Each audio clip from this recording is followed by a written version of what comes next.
Hello welcome back. ഇന്ന് നമ്മളൊരു അടിപൊളി വെറൈറ്റി ആയിട്ടുള്ള ഡെസേർട്ടാണ് കേട്ടോ ചെയ്യാനായിട്ട് പോകുന്നത്. ഉണ്ടാക്കിയെടുക്കാൻ സിമ്പിളാണ്, ടേസ്റ്റ് ആണെങ്കിൽ ഒരു രക്ഷയിൽ അടിപൊളി ടേസ്റ്റാണ് കേട്ടോ. ഉമ്മാലി എന്നാണ് ഇതിൻ്റെ പേര്. ഒരു ഈജിപ്ഷ്യൻ ഡെസേർട്ടാണ്. അപ്പോൾ പേര് പോലെ വെറൈറ്റി പോലെ തന്നെയാണ്, ടേസ്റ്റിലും കെമനാണ്. അപ്പോൾ എന്തായാലും നിങ്ങളൊന്ന് ട്രൈ ചെയ്ത് നോക്കുക. പാർട്ടികളിലൊക്കെ നമുക്ക് തിളങ്ങാൻ പറ്റുന്ന ഒരു അടിപൊളി ഐറ്റമാണ്. അപ്പോൾ ഇതെങ്ങനെയാണ് തയ്യാറാക്കിയെടുക്കുന്നത് നമുക്ക് കണ്ടു നോക്കാം. വീഡിയോയിലേക്ക് പോകുന്ന മുമ്പായിട്ട് നമ്മുടെ ചാനൽ സബ്സ്ക്രൈബ് ചെയ്യാത്തവരുണ്ടെങ്കിൽ പ്ലീസ് ഒന്ന് സബ്സ്ക്രൈബ് ചെയ്തിട്ട് സപ്പോർട്ട് ചെയ്തേക്കണം കേട്ടോ. അപ്പോൾ നമുക്ക് നേരെ വീഡിയോയിലേക്ക് കിടക്കാം. ആദ്യം നമുക്ക് ഒരു സോസ് പാൻ എടുക്കാം. ആ സോസ് പാനിലേക്ക് 1.5 കപ്പ് പാൽ ഒഴിച്ച് കൊടുക്കാം. ഞാനിവിടെ ചെറിയ ക്വാണ്ടിറ്റിയിൽ ഈ ഒരു ഡെസേർട്ട് ഉണ്ടാക്കുന്നുള്ളൂ, അതുകൊണ്ട് തന്നെ 1.5 കപ്പ് തന്നെ ഇതിലേക്ക് ആവശ്യമായിട്ട് വരുന്നുള്ളൂ കേട്ടോ. അങ്ങനെ അത് 1.5 കപ്പ് പാനിലേക്ക് ഒഴിച്ചു കൊടുക്കാം. ഇനി നമുക്കതിലേക്ക് 1/4 കപ്പ് കണ്ടൻസ് മിൽക്ക് ഒഴിച്ചു കൊടുക്കാം. ഈ ഒരു കണ്ടൻസ് മിൽക്ക് ഇതിലേക്ക് ആഡ് ചെയ്യുമ്പോൾ നല്ലൊരു ടേസ്റ്റാണ്. നിങ്ങൾക്ക് വേണമെന്നുണ്ടെങ്കിൽ സ്കിപ്പ് ചെയ്യാം, കയ്യിലില്ലാന്നുണ്ടെങ്കിൽ അതിന് പകരം മുഴുവനായിട്ട് പഞ്ചസാര ചേർത്ത് കൊടുത്താൽ മതി. പിന്നെ അതിലേക്ക് ഒരു 1/4 കപ്പ് പഞ്ചസാര കൂടെ ചേർക്കുന്നുണ്ട്. അപ്പോൾ നിങ്ങളുടെ കയ്യിൽ കണ്ടൻസ് മിൽക്ക് ഇല്ലാന്നുണ്ടെങ്കിൽ ഒരു 1/2 കപ്പ് അല്ലെങ്കിൽ 1/2 കപ്പിൽ കുറച്ച് കൂടുതലൊക്കെ ആയിട്ട് പഞ്ചസാര ചേർത്താൽ മതി. പക്ഷേ കണ്ടൻസ് മിൽക്ക് ഉണ്ടെങ്കിലാണ് ഒന്നുകൂടെ ടേസ്റ്റ് ഉണ്ടാവുക. എന്നിട്ട് ഇതെല്ലാം കൂടെ നന്നായിട്ടൊന്ന് മിക്സ് ചെയ്തിട്ടെടുക്കുക. മിക്സ് ചെയ്തതിന് ശേഷമാണ് ഞാനിത് ഇങ്ങനെ ചൂടാക്കി എടുക്കാനായിട്ട് പോകുന്നത്. മിക്സ് ചെയ്യാതെ നമ്മൾ നേരിട്ട് കൊണ്ടുപോയിട്ട് സ്റ്റൗവിലൊക്കെ വെച്ചാൽ ചിലപ്പോൾ അടിക്ക് പിടിക്കാനൊക്കെ ചാൻസ് ഉണ്ട്. അപ്പോൾ മിക്സിങ് മസ്റ്റാണ് കേട്ടോ. പിന്നെ ഇത് ഇങ്ങനെ ചെയ്തുകൊണ്ടിരിക്കുമ്പോൾ നമ്മൾ മിക്സ് ചെയ്തെടുക്കണം. കണ്ടൻസ് മിൽക്കൊക്കെ ചേർത്തുകൊണ്ട് തന്നെ അടിക്ക് പിടിക്കാൻ ചാൻസ് ഉണ്ട്. അപ്പോൾ ഇതിങ്ങനെ നന്നായിട്ട് മിക്സ് ചെയ്തുകൊണ്ടിരിക്കണം. ഇത് നന്നായിട്ടൊന്ന് തിളപ്പിച്ചെടുക്കണം കേട്ടോ. ഇത് നമുക്കൊരു 2-3 മിനിറ്റ് നേരം നന്നായിട്ട് തന്നെ തിളപ്പിച്ചെടുക്കണം. അപ്പോൾ ഇത് നന്നായിട്ട് കുറുക്കിയെടുക്കേണ്ട ആവശ്യമൊന്നുമില്ല. 2-3 മിനിറ്റ് നന്നായിട്ട് തിളപ്പിച്ചെടുത്താൽ മതി കേട്ടോ. ഈ പാല് മിൽക്ക് എടുക്കുന്ന സമയത്ത് ഫുൾ ഫാറ്റ് മിൽക്ക് തന്നെ എടുക്കാനായിട്ട് ശ്രദ്ധിക്കുക. എന്നാലേ ഒന്നുകൂടെ നല്ല ടേസ്റ്റി ആയിട്ട് നമുക്ക് കിട്ടുള്ളൂ. സൈഡിലൊക്കെ ഇങ്ങനെ ഈ പാലിൻ്റെ ഇതൊക്കെ ഉണ്ടെങ്കിൽ അതൊക്കെ വടിച്ചിട്ട് ഈ ഒരു മിൽക്കിലേക്ക് തന്നെ ആക്കി കൊടുക്കുക കേട്ടോ. അപ്പം അതൊക്കെ ഉണ്ടെങ്കിൽ അതിൻ്റെ ഒരു പ്രത്യേക ഒരു ടേസ്റ്റ് ഉണ്ടാവുള്ളൂ. അപ്പോൾ ഞാൻ 2-3 മിനിറ്റ് നേരം തിളപ്പിച്ചെടുത്ത ശേഷം ഒന്ന് ഓഫാക്കി എടുക്കുകയാണ്. അതിനുശേഷം നമുക്ക് എന്താ ചെയ്യുകയെന്ന് വെച്ചാൽ ഇത് ജസ്റ്റ് ഒന്ന് ചൂടാറിക്കോട്ടെ. നല്ല ചൂട് വേണമെന്നില്ല, ജസ്റ്റ് ഒന്ന് ചൂടാറിക്കോട്ടെ. ആ ഒരു സമയം നമുക്ക് പുഡിംഗ് ഒന്ന് സെറ്റാക്കി എടുക്കണം, ഈ ഒരു ഡെസേർട്ട്. അപ്പോൾ അതിന് വേണ്ടിയിട്ട് ഞാൻ ആ ചെറിയൊരു ബൗളാണ് എടുത്തിട്ട്, അപ്പോൾ അതിലേക്ക് വേണ്ടിയിട്ടുള്ള എത്ര ബ്രെഡ് സ്ലൈസസ് ആണ് വേണ്ടത് അതെടുക്കാം. ബ്രെഡാണ് നമ്മൾ ഇതിലെ മെയിനായിട്ടുള്ള ഇൻഗ്രീഡിയൻറ്റ് കേട്ടോ. അപ്പോൾ ഞാനിവിടെ ആദ്യം ഒരു 6 സ്ലൈസ് ബ്രെഡ് എടുത്തിട്ടുണ്ട്. അപ്പോൾ അതിൻ്റെ ബ്രൗൺ പാർട്സൊക്കെ ഒന്ന് കളഞ്ഞിട്ട് ചെറിയ പീസായിട്ടൊന്ന് കട്ട് ചെയ്തെടുക്കുകയാണ്. പിന്നെ ആവശ്യമുണ്ടെങ്കിൽ പിന്നെ എടുക്കാമെന്ന് വിചാരിച്ചിട്ടാണ് കേട്ടോ. ആ ഒരു ബൗളിലേക്ക് എത്രയാണോ നമുക്ക് ആവശ്യം അത് വെച്ച് നോക്കുമ്പോഴേ അറിയാൻ പറ്റുള്ളൂ. അപ്പോൾ അതിനനുസരിച്ച് ആദ്യം ഞാൻ 6 എടുത്തിട്ടുള്ളത്. അങ്ങനെ അതിങ്ങനെ ചെറിയ ക്യൂബ്സ് ആക്കിയിട്ട് ഒരു 6 പീസാക്കിയിട്ട് എടുക്കുക. ഒരു ബ്രെഡ് സ്ലൈസ് 6 പീസാക്കിയിട്ടാണ് ഞാൻ എടുക്കുന്നത്. എന്നിട്ട് ഇതുപോലത്തെ ഈ ചെറിയൊരു ഗ്ലാസ് ബൗൾ അതിലേക്ക് ഇത് സെറ്റ് ചെയ്ത് കൊടുക്കണം. നമ്മൾ ബേക്ക് ചെയ്യാൻ വേണ്ടിയിട്ട് യൂസ് ചെയ്യുന്ന പാത്രത്തിലാണ് ഇത് സെറ്റ് ചെയ്തെടുക്കേണ്ടത്. അപ്പോൾ ഞാൻ ഈ ഒരു ഗ്ലാസ് ബൗൾ ബേക്ക് ചെയ്യാൻ വേണ്ടിയിട്ട് യൂസ് ചെയ്യാറുണ്ട്. അപ്പോൾ എല്ലാ ഗ്ലാസ് ബൗളും ഇങ്ങനെ പറ്റില്ല കേട്ടോ. നല്ല കട്ടിയുള്ള നല്ല ക്വാളിറ്റിയുള്ള ഗ്ലാസ് ബൗളാണിത്. അപ്പോൾ അങ്ങനത്തേലാണെങ്കിൽ ഗ്ലാസ് ബൗൾ എടുത്താൽ മതി. അല്ലാന്നുണ്ടെങ്കിൽ ഏതെങ്കിലും നമ്മൾ സാധാരണ കേക്കൊക്കെ ബേക്ക് ചെയ്യുന്നതിൽ വെച്ച് കൊടുത്താലും മതി. അപ്പോൾ ഇതിങ്ങനെ നിരത്തി വെക്കുക. കറക്റ്റ് ഒരേ ലെവലിലേക്ക് വെക്കണമെന്നൊന്നും ഇല്ല കേട്ടോ. ഇങ്ങനെ നിരത്തി വെക്കുക, ഗ്യാപ്പില്ലാതെ വെച്ച് കൊടുക്കുക.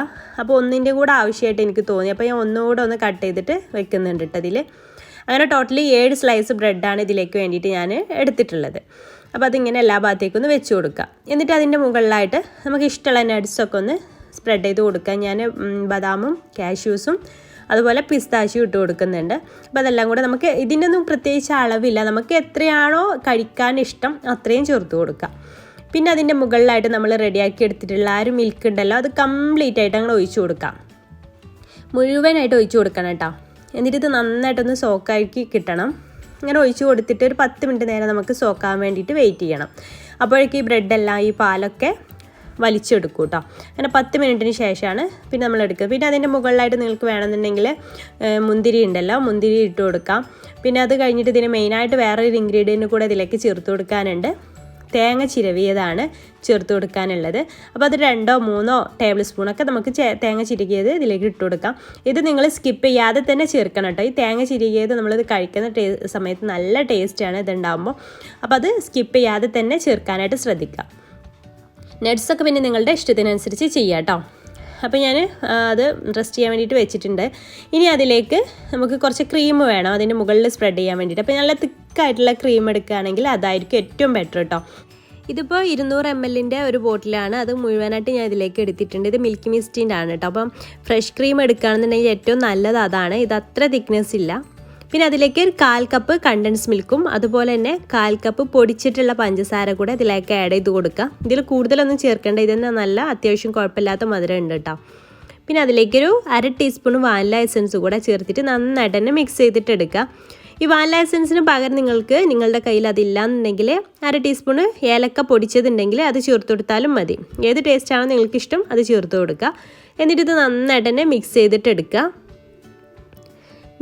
ഇത് നന്നായിട്ട് മിക്സ് ചെയ്തെടുത്ത ശേഷം നമുക്കിത് നമ്മൾ നേരത്തെ സെറ്റ് ചെയ്ത് വെച്ചിട്ടുള്ള ആ പുഡിംഗ് ട്രേയിലേക്ക് ഇത് ഒഴിച്ചു കൊടുക്കാം. കംപ്ലീറ്റ് ആയിട്ട് കവർ ചെയ്യുന്ന രീതിയിൽ ഒഴിച്ചു കൊടുക്കുക. ഇപ്പോൾ നന്നായിട്ട് ബ്രെഡൊക്കെ ആ ഒരു പാലൊക്കെ ഒന്ന് സോക്കായി വന്നിട്ടുണ്ട്. ഇനി ഇതിൻ്റെ മുകളിലായിട്ട് ഇത് ഒഴിച്ചു കൊടുക്കാം. ഇതുപോലെ ഒഴിച്ചു കൊടുക്കാം. എന്നിട്ട് ഇതിപ്പോൾ കംപ്ലീറ്റ് ആയിട്ട് കവറാക്കി എടുത്തിട്ടുണ്ട്. എവിടെയെങ്കിലുമൊക്കെ ഇങ്ങനെ അടിയിലുള്ളതൊക്കെ പൊങ്ങി നിൽക്കുന്നതൊക്കെ ഒന്ന് ഇങ്ങനെ താഴ്ത്തി കൊടുക്കുക.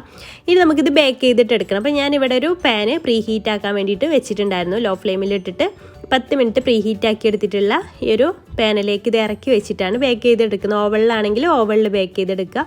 അപ്പോൾ എങ്ങനെയാണ് നിങ്ങളിത് സാധാരണ ബേക്ക് ചെയ്യുന്ന രീതിയിൽ ചെയ്തെടുത്താൽ മതി. കേക്കൊക്കെ ബേക്ക് ചെയ്യുന്ന പോലെ തന്നെയാണ് കേട്ടോ. അപ്പോൾ അത് അതിലേക്ക് ഇറക്കി വെച്ച് കൊടുക്കുക. എന്നിട്ട് നമുക്കൊരു 25 മിനിറ്റ് വരെ ഇതൊന്ന് ബേക്കാക്കി എടുക്കണം. ഒരു മീഡിയം ഫ്ലെയിമിലിട്ടിട്ട് ബേക്കാക്കി എടുത്താൽ മതി. 25 മിനിറ്റ് വരെ ഇത് ബേക്കാക്കി എടുക്കുക. അതിനുശേഷം നമുക്ക് ഓപ്പൺ ചെയ്യാം. പിന്നെ ചില ഫ്ലെയിമിനനുസരിച്ച് അങ്ങോട്ടും ഇങ്ങോട്ടൊക്കെ ചേഞ്ച് വരാൻ ചാൻസ് ഉണ്ട് കേട്ടോ. അപ്പോൾ ഞാനിതാ ഒരു 25 മിനിറ്റൊക്കെ കഴിഞ്ഞപ്പോൾ ഇത് ഓപ്പൺ ചെയ്തിട്ടുണ്ട്. അപ്പോൾ സൈഡൊക്കെ ഇങ്ങനെ ഒരു ബ്രൗൺ കളറായിട്ട് വന്നിട്ടുണ്ട്. സെൻറ്റർ ഭാഗം അങ്ങനെ തന്നെയായിരിക്കും കേട്ടോ. സൈഡൊക്കെ ഇങ്ങനെ ബ്രൗൺ കളറായിട്ട് വന്നിട്ടുണ്ട്. ആ ഒരു സമയമാകുമ്പോൾ ഇത് കറക്റ്റായിട്ട് ബേക്കായിന് എന്നാണ് അർത്ഥം. എന്നിട്ട് ഇതിപ്പോൾ നല്ല അതുപോലെ തന്നെ ഇതിൻ്റെ ഫുള്ളായിട്ട് കംപ്ലീറ്റ് ആയിട്ട് പൊങ്ങി വരികയും ചെയ്തിട്ടുണ്ട്. അപ്പോൾ തന്നെ ഉറപ്പിക്കാം ഇത് നന്നായിട്ട് ബേക്കായി വന്നിട്ടുണ്ടെന്ന്. പിന്നെ അതിൻ്റെ സെൻറ്ററിലൊക്കെ ഇപ്പോൾ നമ്മൾ തൊട്ട് നോക്കുകയാണെന്നുണ്ടെങ്കിൽ ചെറിയൊരു ഒട്ടലുണ്ടാവും. പക്ഷേ ഇത് തണുത്തതിന് ശേഷം യൂസ് ചെയ്യുകയാണെന്നുണ്ടെങ്കിൽ കറക്റ്റായിട്ട് സെറ്റായിട്ട് വരും. അപ്പോൾ അത് കണ്ടോ തണുത്തിട്ടുണ്ട് കേട്ടോ. ഞാൻ പുറത്തേക്ക് എടുത്ത് തണുപ്പിച്ചതിന് ശേഷം പുറത്തേക്ക് എടുത്തതാണ്. ഫ്രിഡ്ജിൽ വെച്ച് നന്നായിട്ടൊന്ന് സെറ്റാക്കി എടുത്തത്. എന്നിട്ട് അതിൻ്റെ മുകളിലൊക്കെ നമുക്ക് കുറച്ച് നട്സും ഒക്കെ ഇട്ടിട്ടൊന്ന് ഡെക്കറേറ്റ് ചെയ്തിട്ട് എടുക്കാം. ഇതൊക്കെ നമുക്ക് ഇഷ്ടമുള്ളത്ര ചേർത്ത് കൊടുക്കാം കേട്ടോ. അപ്പോൾ ഇപ്പോൾ ഇത് ഒട്ടലൊന്നുമില്ല, കറക്റ്റായിട്ട് സെറ്റായിട്ട് വന്ന് നമുക്ക് പുഡിങ്ങൊക്കെ കട്ട് ചെയ്യുന്ന രീതിയിൽ തന്നെ നമുക്കിത് കട്ട് ചെയ്തെടുക്കാനായിട്ട് പറ്റും. ഇനി ഞാനിത് ഇതിൻ്റെ മുകളിൽ കുറച്ച് നട്സും അതുപോലെ റൈസിൻസും ഒക്കെ ഇട്ട് കൊടുക്കുന്നുണ്ട്. അതൊക്കെ നിങ്ങളുടെ ഇഷ്ടത്തിനനുസരിച്ച് ചേർത്ത് കൊടുക്കാം. ഞാനിത് കട്ട് ചെയ്തിട്ട് കൂടെ നിങ്ങൾക്കൊന്ന് കാണിച്ചു തരാം കേട്ടോ എങ്ങനെയുണ്ട് എന്ന് സംഭവമെന്ന്.